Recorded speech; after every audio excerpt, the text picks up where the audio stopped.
Operation Khyber 4 कामयाबी से जारी है। इसका कामयाब आगाज इस बात की गमबाजी करता है कि पाक फौज दहशतगर्दी के खात्मे के लिए पुरज़्म है। जिक्र करेंगे आजादी के 70 साल और इसमें मीडिया का अहम किरदार। पाकिस्तान टेलीविजन रहा रिवायतों का अमीन।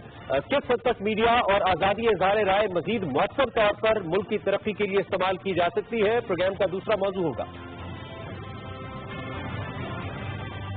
और आखिर में जिक्र होगा पाकिस्तान हॉकी का, जिसकी हॉकी फेडरेशन के अंदर बड़ी तब्दीलियां की गई हैं। कोच, हेड कोच और मैनेजर को तब्दील किया गया है। वर्ल्ड कप जीतने वाली टीम क्वालिफाइंग राउंड में 7वें नंबर पे क्यों रही, प्रोग्राम के आखिर में जानने की कोशिश करेंगे। अस्सलाम वालेकुम नाज़रीन, आप देख रहे हैं प्रोग्राम बराह रास्त और मैं हूं इमरान हसन। प्रोग्राम के आगाज में ही आपने हमारी टॉप स्टोरीज के अंदर देखा। सबसे पहले हम आज भी बात करेंगे ऑपरेशन खैबर 4 की, जो कि कामयाबी से जारी है, और उसके साथ साथ इस खित्ते के अंदर पाकिस्तान की कामयाबी की सूरत में कौन से ऐसे ममालिक हैं या कौन से ऐसे अनासिर हैं जो पाकिस्तान की इन कामयाबियों से खुश नहीं है, इस पर सवालात उठाते नजर आते हैं। उन सभी अनासिर का भी जिक्र करेंगे। यहाँ पे ये बताना बहुत जरूरी है कि इतवार के दिन से पाकिस्तान की आर्म फोर्सेस ने ऑपरेशन खैबर 4 का बाकायदगी से आगाज किया और ISPR की जानिब से जारी की गई स्टेटमेंट में यह भी कहा गया कि यह ऑपरेशन मुश्किल तरीन मरहलों में से एक मरहला है जो कि पाक फौज अबूर करने जा रही है। इसमें दो मुख्तलिफ अहम वादियों का जिक्र किया गया जिसको क्लियर करके इस ऑपरेशन की तकमील की जाएगी। दाइश के वजूद की मौजूदगी से कतई तौर पर पाकिस्तान ने हमेशा इनकार किया है और इस बार भी पाक फौज का और पाकिस्तान का यही कहना है कि ऐसे किसी भी वजूद को जो कि पाकिस्तान या दुनिया में किसी किस्म की दहशतगर्दी के लिए इस्तेमाल हो, पाकिस्तान की सरजमीन को इस्तेमाल करे, कबूल नहीं किया जाएगा और उसके खात्मे को यकीनी बनाया जाएगा। जो ताजा तरीन सूरत हाल डेवलप हो रही है, पाक फौज ने इस हवाले से अपना ऑपरेशन खैबर 4 जो कि रद्दुल फसाद का ही एक हिस्सा है, उसका बाकायदा तौर पर कामयाबी से आगाज किया है और अब तक नताइज मस्बत आ रहे हैं। खित्ते पे इसके क्या असरात होंगे, अफगानिस्तान की तरफ से जो कुछ रिजर्वेशन इस ऑपरेशन को लेकर सामने आई है उस पर मजीद क्या बात हो सकती है, और हालिया दिनों में बढ़ती हुई चीन भारत कशीदगी की बुनियादी वजूहात क्या है, ये भी प्रोग्राम का मौजू होगा। एक शॉर्ट ब्रेक हमने लेनी है, ब्रेक के बाद लिंक करते हैं।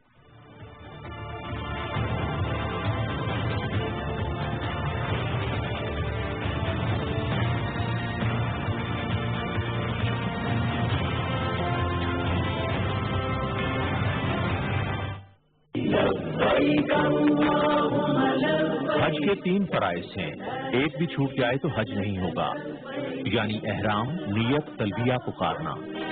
9 ज़िलहिज का वकूफ़ अरफात और तवाफ़ ज़ियारत, जबकि हज के 6 वाजिबात में से कोई भी छूट गया तो दम देना होगा।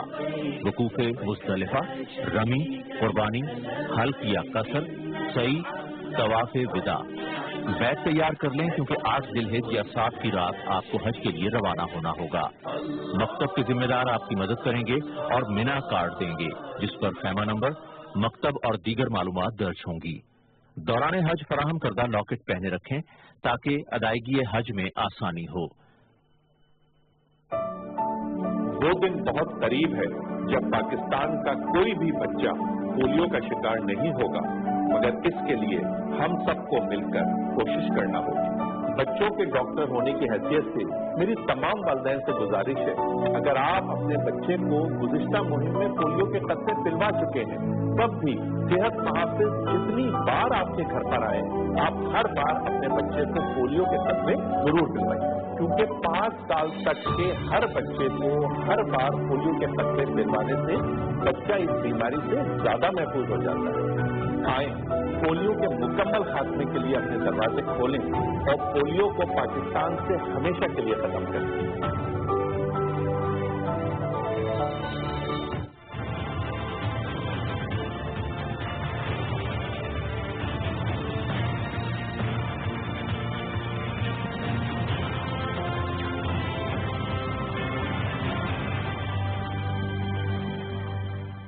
वेलकम बैक नाज़रीन, बाकायदा तौर पे गुफ्तगू का आगाज करते हैं। जनरल रिटायर्ड रजा मोहम्मद खान साहब स्टूडियोज के अंदर मौजूद है। Former president national defence university हैं और डिफेंस एंड स्ट्रेटेजिक अफेयर्स के ऊपर अपनी एक्सपर्टीज रखते हैं। उनसे हम इस मौजू पे बात करते हैं जिसका इंट्रोडक्शन मैंने ब्रेक से पहले आपसे कराया कि इस वक्त जो खैबर 4 का आगाज हुआ है, अफगानिस्तान की तरफ से जो उनकी दिफाई मिनिस्ट्री है उसकी तरफ से जो रिजर्वेशन आई है और जो पाकिस्तान ने उसको रिस्पॉन्ड किया है, रद्द किया है पाकिस्तान ने किसी किस्म की रिजर्वेशन को, इस बात करते हैं। जनरल साहब, thank you very much for your time for being here. इससे पहले भी आपसे इस موضوع पे बात हुई है, ओवरऑल जो खत्ते की सूरत हाल है. खैबर 4 की लॉन्च, एक तो इसकी जरूरत आपको क्यों लगता है महसूस की गई है? रद्दुल फसाद चल रहा था इंटरनली भी, और कुछ एक्सटर्नल जो एलिमेंट्स हैं उनके खिलाफ भी हम फाइट कर रहे हैं. लेकिन इस वक्त हम अगर अपने ट्राइबल एरियाज की बात करते हैं तो फैसला कुन मरहले में हम, और पाक फौज के तर्जुमान ने भी कहा कि ये शायद मुश्किल तरीन और फैसला कुन मरहला है जिसमें हम दाखिल हो गए. कैसे देख रहे हैं? बिस्मिल्लाह रहमान रहीम. देखिए, जब ISPR ने कहा कि ये एक मुश्किल इलाका है तो उसके बारे में मैं ये बताता चलूं कि मुश्किल इसलिए है कि ये बहुत ही पहाड़ी इलाका है और यहाँ पे कोई सड़क नहीं है. यहाँ पे सिर्फ जिसको डर्ट ट्रैक्स करते हैं, इस तरह की जो है कम्युनिकेशन इंफ्रास्ट्रक्चर है. तो वहाँ पे नॉर्मली जो इन्फेंट्री है उसको या आर्मी को एडवांस करना, आगे चलना जो है वो बहुत मुश्किल हो जाता है. ठीक है. तो इसलिए ये कहा गया है और यही वजह है कि पाकिस्तान एयरफोर्स जो है ना इस ऑपरेशन के डायरेक्ट सपोर्ट में है. ठीक, कि जहाँ पे फौरन आप नहीं पहुँच सकते वहाँ पे हेलीकॉप्टर इस्तेमाल किए जाएं डिप्लॉयमेंट के लिए. जी, डिप्लॉयमेंट के लिए और आगे टारगेट्स को एंगेज करने के लिए. लेकिन अनफॉर्चुनेटली पाकिस्तान आर्मी के पास हेलीकॉप्टर इतने हैं नहीं जितने अफगानिस्तान के पास हैं या किसी और के पास हैं. तो यहाँ पे ज्यादातर जो प्रीडोमिनेंट रोल होता है वो पैदल अफवाज का होता है. ठीक, तो पैदल अफवाज को ये थोड़ी सी जो है ना ये डिफिकल्टी आ जाती है. अच्छा, दूसरी बात ये है कि जब खैबर एजेंसी के ईस्ट और साउथ पे मसलन वहाँ पे जब बाजौड़ में, मेमन में जब ऑपरेशन हुए तो कुछ लोग यहाँ पे ये खैबर एजेंसी में चले गए. ठीक है. इस तरह जब खुरम एजेंसी में पिछले दिनों ऑपरेशन हुए तो कुछ लोग वहां से भी भाग के आ गए, कुछ तो अफगानिस्तान चले गए, कुछ यहाँ आ गए. होना तो ये चाहिए ना कि जब यहाँ से पाकिस्तान एक ऑपरेशन करता है, अगर यहाँ से एक हैमर जो है ना इस्तेमाल करता है तो एनुअल दूसरी तरफ होनी चाहिए ना, ताकि लोग वहां ना जा सके, ताकि उसके मैक्सिमम रिजल्ट हो. और अगर वहां पे टेररिस्ट हैं ताकि उनको पकड़ा जाए या उनको पकड़ के उनको गिरफ्तार किया जाए. अनफॉर्चुनेटली ये नहीं हो रहा और वहां पे उस तरफ जो है जो अफगान आर्म फोर्सेस हैं वो इस तरह हमारे साथ कोऑपरेशन कर नहीं रहे हैं. वो इनफैक्ट उसके ऊपर एतराज करते हैं कि आप क्यों कर रहे हैं, क्योंकि उनका एक व्यू पॉइंट है ना, हमारी जो बॉर्डर के ऊपर इनका एक व्यू पॉइंट है. साहब, क्या ये एक स्ट्रेटेजिक व्यू पॉइंट है या उनकी एक वीकनेस है? बिकॉज कल भी हम बात करते थे, जनरल तलत हमारे साथ मौजूद थे, कि वहां पे उन इलाकों में क्या, इवन काबुल शहर के अंदर मैंने उसमें एडअप किया था कि उसमें तो रिट नहीं है गवर्नमेंट की और बहुत सारे मसाइल उनको काबुल शहर के अंदर जो उनका कैपिटल है. तो इसकी बुनियादी वजह क्या है जो उनका एतराज है? देखिए, क्योंकि दहशतगर्दी से तो वो भी लड़ रहे हैं, उनका भी उनके लिए भी चैलेंज है. दुनिया में अफगानिस्तान वाहिद मुल्क है जो कि पाक अफगान बॉर्डर को नहीं मानता. ठीक है, बाकी सब मानते हैं. अब NATO ISAF के जितने भी 37 ममालिक जो पहले थे और अभी भी हैं वो मानते हैं, इसको बॉर्डर मानते हैं. और जब मैकेन साहब इधर आए थे उनको जब GHQ में ब्रीफिंग दी गई इस बात के ऊपर कि हम बॉर्डर को मैनेज कैसे कर रहे हैं, तो मेरे ख्याल में उन्होंने उसको अप्रिशिएट किया. अनफॉर्चुनेटली वहां पे जाके फिर इसके ऊपर फर्दर उन्होंने शायद उनके साथ बातचीत नहीं की. जरूरत इस बात की है कि इस तरह की ऑपरेशन ज्वाइंट हो. ठीक है, कि यहाँ से अगर कोई ऑपरेशन हो रहा है तो वहां से ब्लॉक लगा दिया जाए. तो इसके ऊपर अभी अफगान मिनिस्ट्री ऑफ डिफेंस ने कोई अजीब तरह के एतराजात किए हैं और उसमें जो है जो उन्होंने बातचीत की वो बिल्कुल मेरे ख्याल में उसमें वो कोई लॉजिकल चीज नहीं है. और ये जो इलाका है यहाँ से जो दाइश के लोग हैं जो कि अफगानिस्तान में अनकंट्रोल्ड इलाकों में थे वो भी यहाँ से आके छुपे हुए थे. कुछ हमारे इलाकों से, जिस तरह मैंने पहले कहा, वहां से भाग के यहाँ पे पहुंचे हुए. इस इलाके में जो दूसरे क्रिमिनल नासिर है वो भी थे, ड्रग्स स्मगलर भी थे. तो इन सारों लोगों का ये गढ़ बना हुआ. अच्छा, ये जो, क्योंकि इन स्पेसिफिक हम अफगानिस्तान की बात करें, पाक आर्म फोर्सेस को ये भी कहना पड़ा कि इस पे अफगानिस्तान की रिजर्वेशन नहीं होनी चाहिए. हमने एक प्रॉपर एक जो प्रोटोकॉल होता है, जो एक तरीकाकार होता है, उसके तहत सारी चीजें की गई हैं. ऑब्वियसली पाकिस्तान की आर्म फोर्सेस प्रोफेशनल फोर्सेस हैं और हम एक अरसे से इस जंग के अंदर इंगेज हैं, तो हमें पता है कि हमने चीजें कैसे करनी है. लेकिन उसके बावजूद अफगानिस्तान की तरफ से रिजर्वेशन है. इसकी बुनियादी वजह क्या है सर? एक तो जो अफगानिस्तान वॉज वर्किंग और looking as an ally to India, एक क्या वो बुनियादी वजह है, या जो एक अमेरिकन कोलैबोरेशन है, अमेरिका के कुछ तहफ़्फ़ुज़ात हैं पाकिस्तान के इस ऑपरेशन को भी लेकर, पाक फौज के ऑपरेशन को लेकर, इसमें कुछ स्पेसिफिक ग्रुप्स या शख्सियात का वो जिक्र करते हैं. हालांकि हम तो किसी फर्क से बालातर ऑपरेशन कर रहे हैं, लेकिन वो कहते हैं इसकी बुनियादी वजह क्या है, अफगानिस्तान को जो टूल बनाया जाए. देखिए, एक टर्म है SIGAR, SIGAR. ये एक्रोनिम है, special inspector general for Afghan reconstruction. ये एक अमेरिकन गवर्नमेंट की ये एजेंसी है انہوں نے یہ کہا ہے کہ وہاں پہ خرابیاں کیا ہیں، جن خرابیوں کو چھپانے کے لیے وہ اس طرح کی بات کرتے ہیں۔ پہلی بات وہ یہ کر رہے ہیں کہ وہاں پر بہت زیادہ حکومت کے اندر بہت زیادہ کرپشن ہے۔ دوسری بات وہ یہ کر رہے ہیں کہ جی وہاں پہ جو آرم فورسز ہیں ان کی کوئی کیپیبلٹی نہیں، وہاں بہت زیادہ ڈزرشنز ہو رہی ہیں، ٹھیک ہے۔ اور تیسری بات جو زیادہ امپورٹنٹ ہے وہ انہوں نے یہ بتایا کہ وہاں پہ آرم فورسز کے اندر بھی گوسٹ سولجرز ہیں، گوسٹ سولجر، ٹھیک ہے۔ یہ بڑے سیریس مسائل ہیں جن سے توجہ ہٹانے کے لیے اور اپنے فیلیورز کو چھپانے کے لیے یہ بار بار جو ہے نا پاکستان کے اوپر الزامات جو ہیں وہ کر رہے ہیں۔ اور نہ صرف یہ بلکہ جو ہے وہ یہ بھی کہتے ہیں کہ جی یہاں پہ حقانی نیٹ ورک اور باقی لوگ بھی ہیں۔ مکین صاحب نے بھی وہاں جا کے اس کا ذکر کیا، یہاں پہ انہوں نے ذکر نہیں کیا، نام نہیں لیا، وہاں پہ تعریف کر کے گئے، ٹھیک ہے، تعریف کر کے گئے تو لیکن انہوں نے کوئی بھی جس کو کہتے ہیں نا آئیوٹا آف پروف بھی نہیں دیا کہ جی یہ لوگ کہاں پہ ہیں۔ ان کو اچھی طرح معلوم ہے کہ اگر یہ یہاں پہ تھے بھی 2 سال 3 سال 5 سال پہلے تھے، کچھ ایسے انکنٹرول علاقے تھے جہاں پہ شاید یہ ہوں، اس وقت نہیں ہیں، وہ سارے کے سارے ابھی افغانستان بھاگ کے چلے گئے ہیں۔ اور بھاگے اس لیے بہت سارے لوگوں کو تو ہم نے پکڑ لیا یا ان کو ہلاک کر دیا۔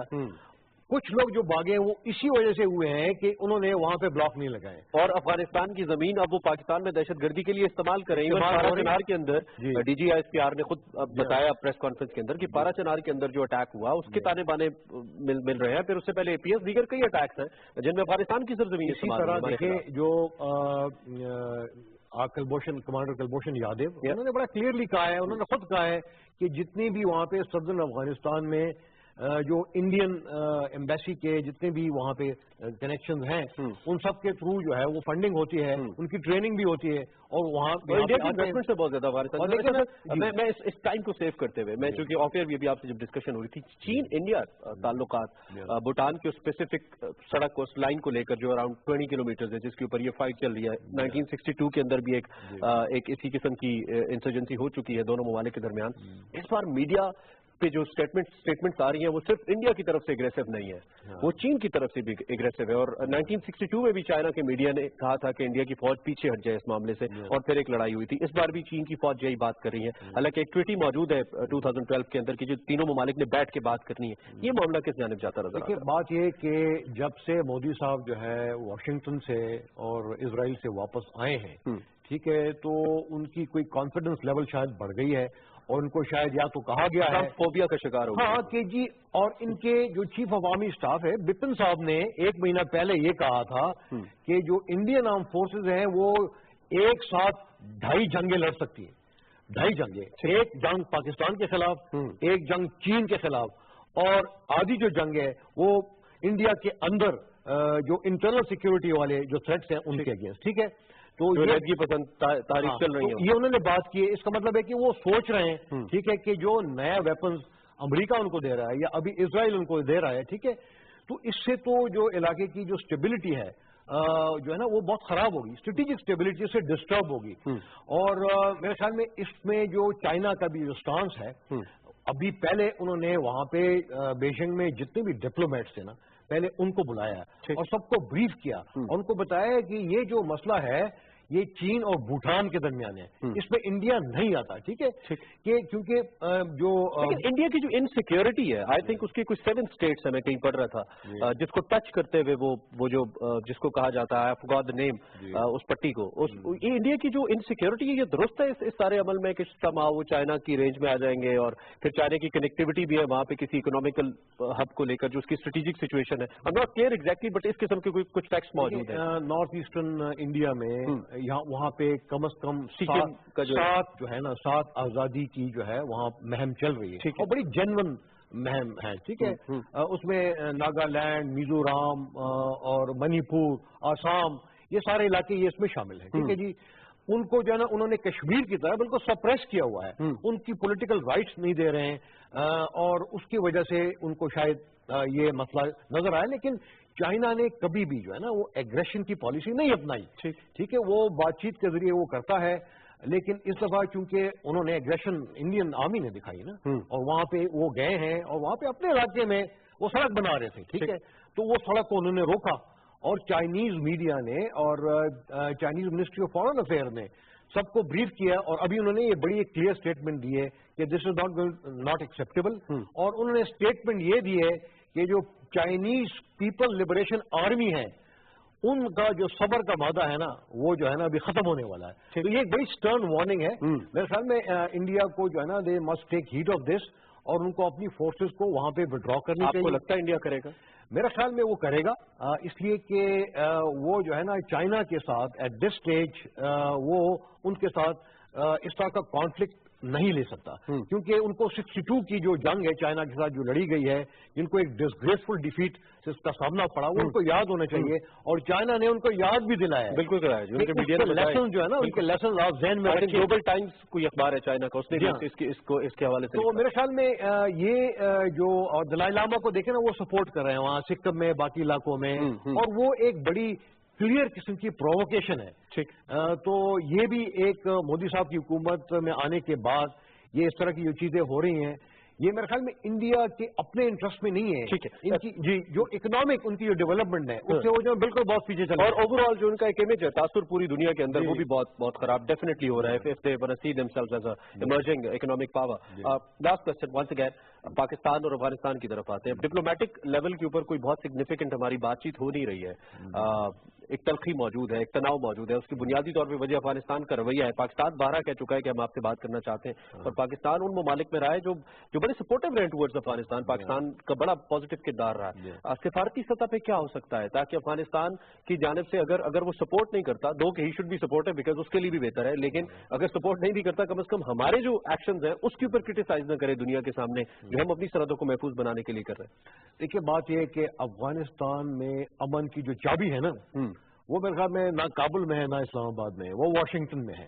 ٹھیک ہے، اور پاکستان کے جتنے بھی ایفرٹس ہیں نا وہ یہ ہونا چاہیے کہ جی واشنگٹن کو اس بات کے اوپر کنونس کریں کہ جب تک ان کو پاکستانی سپورٹ نہیں ملے گی، ٹھیک ہے، تو اور جب تک افغانستان پاکستان کے ساتھ یہ جو بارڈر ہے جب تک اس کو ایکسیپٹ نہیں کرے گا، جب تک جوائنٹ مینجمنٹ اس کی نہیں ہوگی، ٹھیک ہے، تو افغانستان میں امن نہیں آئے گا. دیکھیں اس کے اوپر جو ہارٹ آف ایشیا کانفرنس ہوتے رہے، ایک اسلام آباد میں ہوا تھا، اس کے بعد امرتسر میں ہوا، ٹھیک ہے، وہاں پہ انہوں نے صرف پاکستان پہ الزامات لگانے کے لیے استعمال کیا. اس کے بعد ایک کابل پروسیس ہوا ایک مہینہ پہلے، اس میں بھی پاکستان کی ریپرزنٹیشن رہی اور پاکستان نے بڑا ایک پازیٹو رول پلے کرنے کی کوشش کی، لیکن ادھر بھی انہوں نے صرف پاکستان کے اوپر الزامات. افغانستان کو ان فیوچر یہ چیزیں دیکھنی ہوں گی، بہتر نہیں ہے. بالکل صحیح، بالکل. جنرل صاحب تھینک یو سو مچ، بہت شکریہ. آپ جب بھی بلاتے ہیں آپ کو تشریف لاتے ہیں اور اس اہم موضوع پہ بات کی آپ نے. جنرل رضا ہمارے ساتھ موجود تھے، ان سے ہم جاننے کی کوشش کر رہے تھے کہ اس وقت مجموعی طور پہ جو بھارت چین کشیدگی ہے اس کے کیا نتائج نکلنے جا رہے ہیں، اور اس کے ساتھ ساتھ پاکستان کے ساتھ افغانستان کے جو مختلف تحفظات ہیں سرحدی معاملات کو لے کر، اس حوالے سے بھی ہم نے بات کی. ایک بریک میں نے لینی ہے، بریک کے بعد جب واپس آئیں گے تو پاکستان کی کا 70واں یوم آزادی آ رہا ہے، مختلف شعبوں کے اوپر ہم بات کر رہے ہیں. میڈیا کا کتنا امپورٹنٹ کردار رہا ہے، پاکستان ٹیلی ویژن کتنا عام رہا ان 70 سالوں میں، ایک نظر ڈالیں گے اس سارے معاملے پہ ایک بریک کے بعد.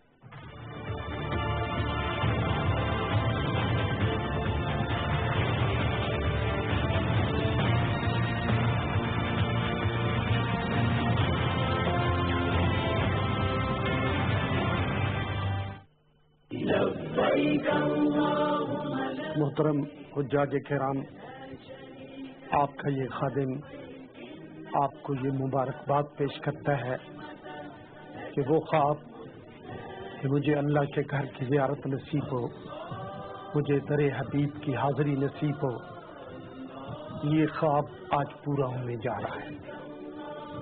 میری آپ سے یہ گزارش ہے کہ جانے سے پہلے اپنی نیت کو درست کرنا ازحد ضروری ہوتا ہے کہ میں یہ حج اللہ کی رضا اور اس کے نبی کی خوشنودی کے لیے کر رہا ہوں. حضرات محترم، جانے سے پہلے مناسک حج کی تعلیم حاصل کرنا اور اس کے بارے میں آگاہی حاصل کرنا بہت ضروری ہے. در حبیب کی حاضری بھی بہت بڑا انعام ہے. آپ وہاں تشریف لے جائیں تو ان آداب سے ضرور اپنے آپ کو آگاہ رکھیں جو سرکار دو عالم صلی اللہ علیہ وسلم کے روضہ مبارک تقاضا کرتا ہے. میری آپ سے یہ درخواست رہے گی کہ وہاں جب آپ جا رہے ہیں اللہ کے گھر کی زیارت کے لیے تو یہ سفر کوئی شملہ اور مری کا سفر نہیں ہے، یہ کوئی سیر سپاٹے کا سفر نہیں ہے. اس کا ایک ایک لمحہ اور اس کا ایک ایک سیکنڈ آپ کے لیے قیمتی ہے. اپنی نیت کو درست رکھیں، لوگوں کے لیے خیر و برکت کا باعث بنے، لوگوں کی تکالیف کو کم کرنے میں اپنا رول ادا کریں، اور جب توفیق نصیب ہو اس کی بارگاہ میں سے کچھ انعام حاصل کرنے کی تو اپنے ملک کو، اپنی قوم کو، ملت اسلامیہ کو کبھی نہ بھولیں. ہماری دعا ہے آپ خیر سے جائیں، آپ کا حج قبول ہو، مبرور ہو، اور واپس آئیں تو یہ ملک آپ کے لیے خیر و برکت کے پیغام سے ہو. اللہ آپ کے سفر کو مبارک کرے.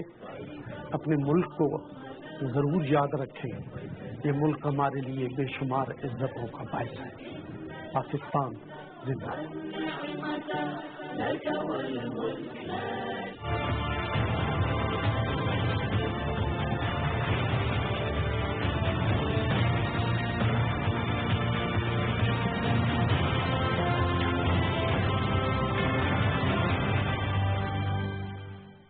ویلکم بیک ناظرین، پروگرام کے دوسرے حصے میں آپ کو خوش آمدید کہتے ہیں. بریک پہ جانے سے پہلے میں نے آپ کو آگاہ کیا کہ پاکستان میں آزادی کے 70 سال پاکستان مکمل کرنے جا رہا ہے 14 اگست 2017 کو، اور اس سارے سفر کے اندر جو مختلف مراحل ہیں اس کو مختلف شعبہ جات کے ساتھ مل کر پاکستان نے طے کیا ہے، اور بہت ضروری ہے کہ ہم احاطہ کرتے رہیں، اندازہ لگاتے رہیں، جائزہ لیتے رہیں ان سبھی شعبوں کا کہ وہاں پہ کس طریقے سے ہم نے پرفارم کیا اور کس طریقے سے ہم مزید بہتری کی جانب جا سکتے ہیں. Media is been one of the most important components جس کے باعث آج اگر بہت ساری تبدیلی ہم اپنی سوسائٹی میں دیکھتے ہیں تو یقینی طور پہ میڈیا کا بہت بڑا کردار ہے اس میں. اور ہم پاکستان ٹیلی ویژن کا اگر جائزہ لیتے ہیں since 60s onwards Pakistan television has played a really very important role Pakistan کے سارے سفر کے اندر. اسی پہ بات کرنے کے لیے ارشد خان صاحب ہمیں اسٹوڈیوز میں جوائن کر چکے ہیں. He doesn't need any introduction, particularly on PTV, former MD PTV ہیں اور ایکسپرٹ ہے. خاص طور پہ ہم اگر جب میڈیا کی بات کرتے ہیں، میڈیا ڈیولپمنٹ کس طریقے سے ہوئی انہوں نے اپنی آنکھوں سے دیکھا، تو ان کے تجربے سے فائدہ اٹھاتے ہوئے ان کی ایکسپرٹ اوپینین سے ہم فائدہ اٹھانے کی کوشش کرتے ہیں. Sir thank you very much آپ کے وقت میں تشریف لائے. سب سے پہلے تو یہ جو موجودہ ایک ایوالو ہوئی ساری صورتحال میڈیا کے حوالے سے، آپ کے خیال میں اس سے پہلے چونکہ صرف پی ٹی وی تھا اس کو چھوڑتے ہوئے کتنا پازیٹیو رہا، کتنا نیگیٹو رہا، اوور آل کیا امپیکٹ دیکھتے ہیں آپ یہ جو میڈیا ریولوشن آیا ہے پاکستان کے اندر؟ دیکھیں، دو سیکٹرز ہیں جس میں نے اپنے کریئر میں اتنی تیز ڈیولپمنٹ دیکھی ہے. ایک ٹیلی کام سیکٹر جس سے میں بلانگ کرتا تھا پہلے، اس میں بھی بڑا ریولیوشنری پیس کے ساتھ کام ہوا اور اس کا بینیفٹ آج سارے لوگ اٹھا رہے ہیں. وہ فیلڈ جس میں ٹیلی فون لینے کے لیے 10 سال لوگوں کو انتظار کرنا پڑتا تھا، آج 140 ملین اور پینیٹریشن بہت ہی لو تھی. آج 140 ملین موبائل ہیں اور اس کی availability is not an issue, affordability is also not an issue. اور اس کی واحد وجہ یہ ہے کہ گورنمنٹ نے جو پالیسیز بنائیں، کمپٹیشن آیا، کمپٹیشن سے چیزیں بہتر ہوتی ہیں. یہ ضرور ہے کہ انیشلی جب بھی کوئی کمپٹیشن آتا ہے یا جب بھی کبھی اتنی ریپڈ گروتھ ہوتی ہے تو پرابلمز آتے ہیں. میڈیا میں بھی کچھ ایسا سین ہوا کہ میڈیا بھی ریسٹرکٹیڈ تھا for many years. I think 2001 اور 2002 کے بعد انیشلی اس کی اسٹارٹ ہوئے پرائیویٹ سیکٹر میں، تو اس میں بھی جو گروتھ ہے وہ بہت زیادہ تیزی سے ہوئی. جب گروتھ زیادہ تیزی، میں اس کو مشروم گروتھ کہتا ہوں، اس میں شاید ہم وہ رول نہیں پلے کر سکے جو ایز اے گورنمنٹ پالیسیز میں اور ریگولیشن میں ہمیں کرنا چاہیے تھا. ان دا بگننگ اس کی بنیادی وجہ یہ تھی کہ پہلے یہ فیلڈ ایگزسٹ نہیں کرتا تھا. یہ بالکل ایک پرنٹ میڈیا تھا، اور پرنٹ میڈیا میں اور الیکٹرانک میڈیا میں واضح فرق یہ ہے کہ اس میں نیوز یا کوئی بھی چیز ڈیولپ ہونے میں آپ کو 4, 6, 8, 10 گھنٹے مل جاتے ہیں. وہ ڈفرینٹ ہاتھوں سے گزرتی ہے by the time it is gone to the print. Electronic media میں یہ ایبسولوٹلی، تو وہ ساری چیزیں امپروو ہو جاتی ہیں. سینٹیسٹی بھی ہے، اس کی لینگویج بھی ہے، اور بھی جو ایشوز آتے ہیں. الیکٹرانک میڈیا میں یہ اپرچونٹی آپ کے پاس نہیں ہوتی. بریکنگ نیوز آپ نے دینی ہوتی ہے، کمپٹیشن کے ساتھ مقابلہ کرنا ہوتا ہے، ریٹنگ کے ایشوز چل رہے ہیں، کمرشلزم بہت ہے، تو آپ کو وہ ٹائم ملتا نہیں ہے. تو اس میں یہ ہوا کہ اس ڈیولپمنٹ کے فیز میں وہ ٹریننگ، وہ جو فیزز جن سے گزرنا چاہیے تھا، میں سمجھتا ہوں کہ ہمارا میڈیا الیکٹرانک سائڈ پہ اس میں نہیں گزرا.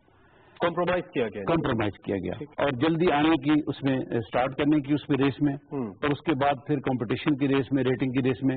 اب وہ چل میں ہمیں یہ موقع ہی نہیں ملا، اور آج تک شاید وہ موقع نہیں ملا. ہم اگر سیکھے ہیں یا جو لوگ سیکھے ہیں وہ ऑन द जॉब सीखे हैं, ठीक, उनमें इम्प्रूवमेंट आई है तो वो उनकी अपनी कोशिश से आई है। नुकसान हुआ सर इस सारी सूरत हाल? देखिए नुकसान तो मैं नहीं कहता। देखिए पहली बात तो ये है कि मीडिया अफादियत कम हुई है, कह सकते हैं। हाँ, अब ये कह सकते हैं कि मीडिया का बड़ा एक वाइब्रेंट रोल है। अब तो आपको उसका चौथा पिलर कहते हैं ना, तो ये तो हो ही नहीं सकता था कि ये एक ऑप्शन, तो ये नहीं कह सकते थे कि ये ना होती तो अच्छा था, ये तो हो ही नहीं सकता। तो ये ऑप्शन होनी थी। अब यह कि कितनी इंप्रूवमेंट हुई, मैं समझता हूँ कि फिर भी मीडिया ने बहुत अच्छा रोल प्ले किया है। ओवरऑल मसाइल हैं, यकीनन इश्यूज हैं, उस पर तवज्जो देने की जरूरत है।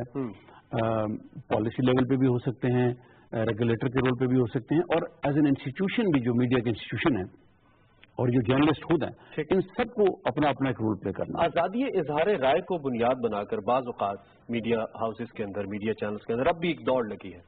जैसे अब भी कुछ चैनल्स पे इल्जाम है कि वो प्रो गवर्नमेंट बात करते हैं, कुछ चैनल्स पे इल्जाम है दे टॉक एंटी गवर्नमेंट, ठीक है, और बहुत ही कम है जिनके ऊपर आप कह सकते हैं अच्छा जी न्यूट्रल है। मतलब लोगों की, मैं परसेप्शंस की बात कर रहा हूँ। तो इस आजादी इजहार राय को बुनियाद बनाकर जो कुछ लोग जाती मफादात के लिए भी मीडिया के ऊपर हैं, काम कर रहे हैं, आपके ख्याल में इसने कौमी मफादात को कितना नुकसान पहुंचा है सारी सूरत हाल में, या उन पर क्या जिम्मेदारी आती है कि वो इसको किस तरीके से लेकर? देखिए ये कोई अनयूजुअल चीज नहीं है पाकिस्तान में, दुनिया भर में मीडिया की बाइसेस होती हैं, और मैं समझता हूँ बाइसेस होने में भी कोई ऐसा मसला नहीं है जितना कि यह है कि वो इंटेंशनल या एजेंडा के तहत ना हो।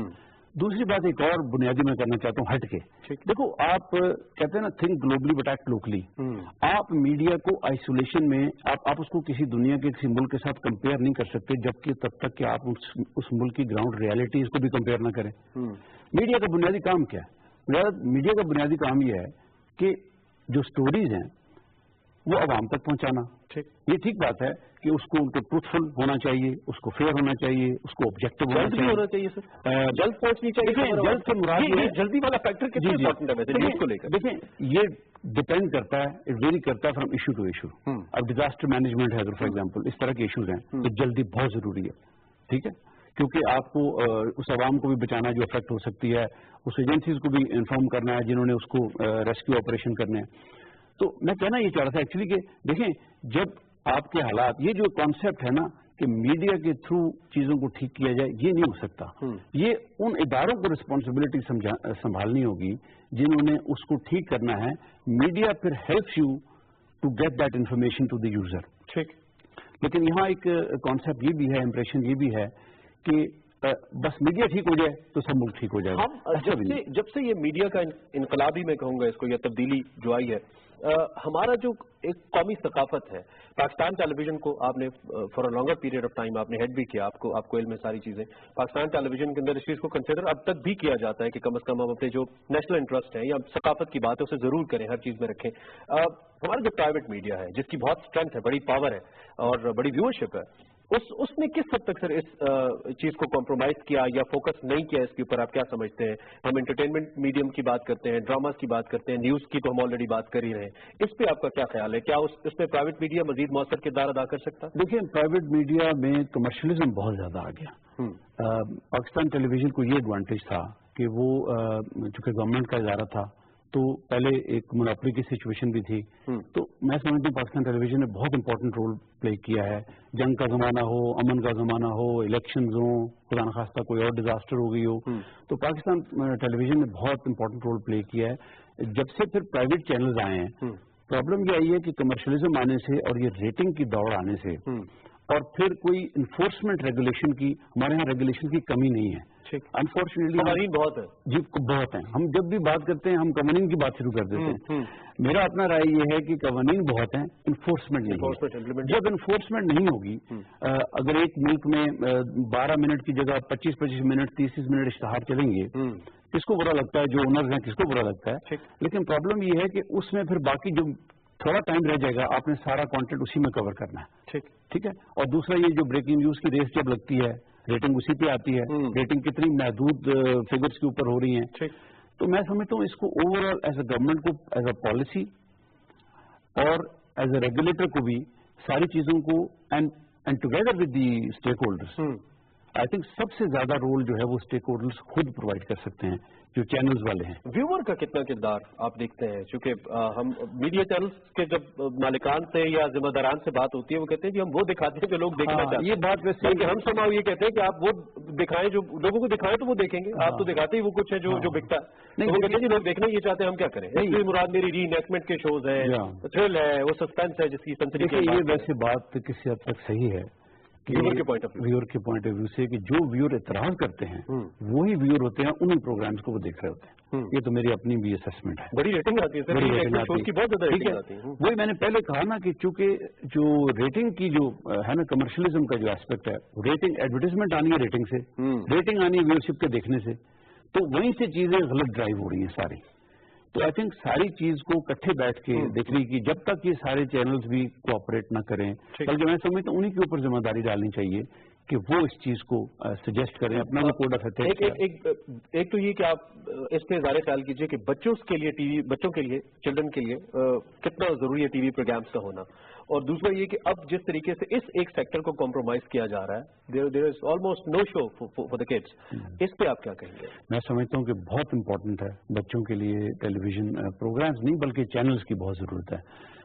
उसकी खास वजह ये भी है कि जो बाहर के चैनल्स हैं, आपने भी देखा होगा, पढ़ा भी होगा कि आजकल बाहर के चैनल्स जो हैं उसके अंदर जो उनकी जो वैल्यूज और एथिक्स या रिलीजन के हवाले से जो चीजें उसके अंदर बनाई जा रही हैं, वो मैं समझता हूँ कि लॉन्ग टर्म में हमारे लिए बहुत डेट्रीमेंटल होंगी और हमें इस पे फोकस करना चाहिए। फिर अगेन बात वही आ जाएगी कि कमर्शियल फिजिबिलिटी उसकी क्या बनती है। Maybe Pakistan television should take initiative कि वो बच्चों के प्रोग्रामिंग के लिए कोई चैनल लाए और फिर लोग उसको देखते फॉलो करें। ठीक है, पीटीवी के किरदार पे ओवरऑल आखिर में अपनी डिस्कशन के, हमने 50 साल से जायद पीटीवी की बहुत बड़ी कंट्रीब्यूशन है पाकिस्तान के अंदर, पाकिस्तान के अवाम के लिए बहुत सारी यादें हैं, मेमोरीज हैं, बहुत सारे लेजेंड्स, फनकार, इदारे बनाए पाकिस्तान टेलीविजन ने जो कि आज चल रहे हैं। क्या कंट्रीब्यूशन आप देखते हैं? मजीद बेहतरी के लिए क्या चीजें जो आप समझते हैं कि की जा सकती हैं? एक तो मैं मुबारकबाद पेश करता हूँ मिनिस्टर ऑफ इंफॉर्मेशन को और पीटीवी को भी कि वो 70 साल तकरीबात जो पाकिस्तान की आज़ादी के हवाले से कर रहे हैं। मैं समझता हूँ ये बहुत ज़रूरी रोल है पाकिस्तान टेलीविज़न का, और ये हमने जब 2004 में मैं था, अगर आपको याद हो, तो हमने तमाम इस तरह के जो इवेंट्स हैं, चाहे वो 14 अगस्त का हो जिसको हमने सलाम पाकिस्तान का नाम दिया था, चाहे वो 23 मार्च का हो, चाहे वो 25 दिसंबर का हो, चाहे वो 6 सितंबर का हो, इन सारे इवेंट्स को उजागर करने में बहुत रोल प्ले किया था। तो पहले तो मैं मुबारकबाद पेश करता हूँ कि मैं सुना है कि आज करने जा रहे हैं।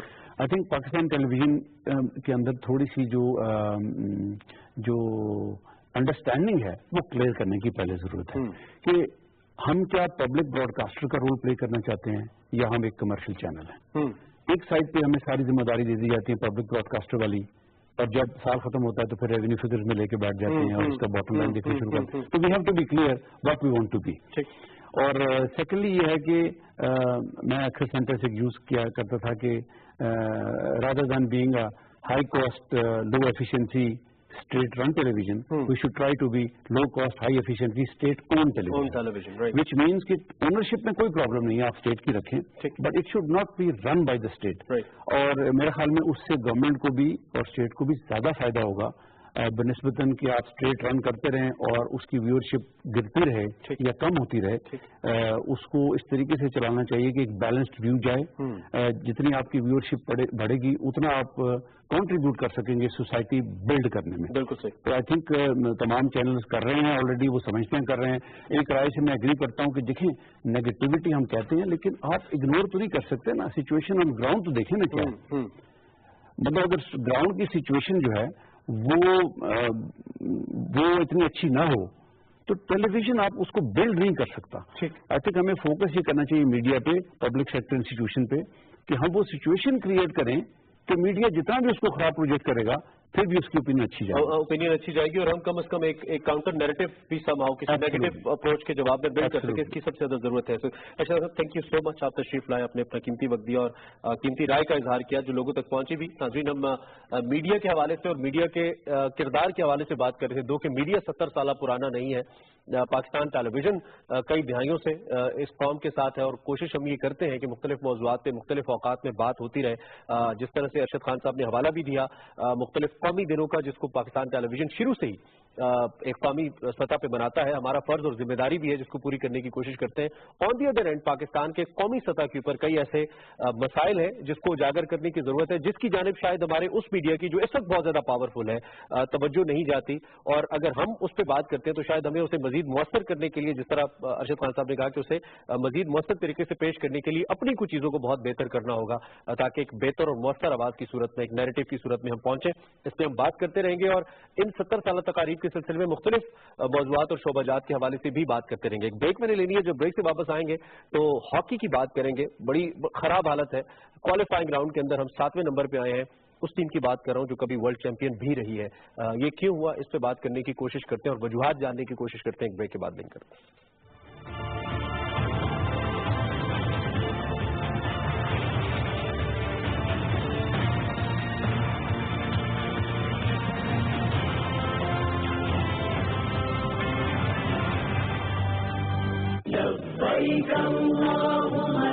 प्राइवेट स्कीम के हुज्जाज, प्राइवेट स्कीम के आज़मीन अपनी हज सफरी दस्तावेजात और हज ऑर्गेनाइजर के साथ मुआहदे की कॉपी अपने पास लाजमी रखें।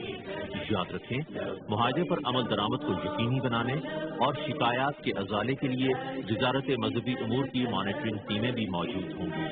किसी भी शिकायत के लिए अपने डॉकेट पर दर्ज वजारत मजहबी उमूर की मुफ्त हेल्पलाइन या मक्का और मदीना में कायम मेन कंट्रोल ऑफिस से राब्ता किया जा सकता है।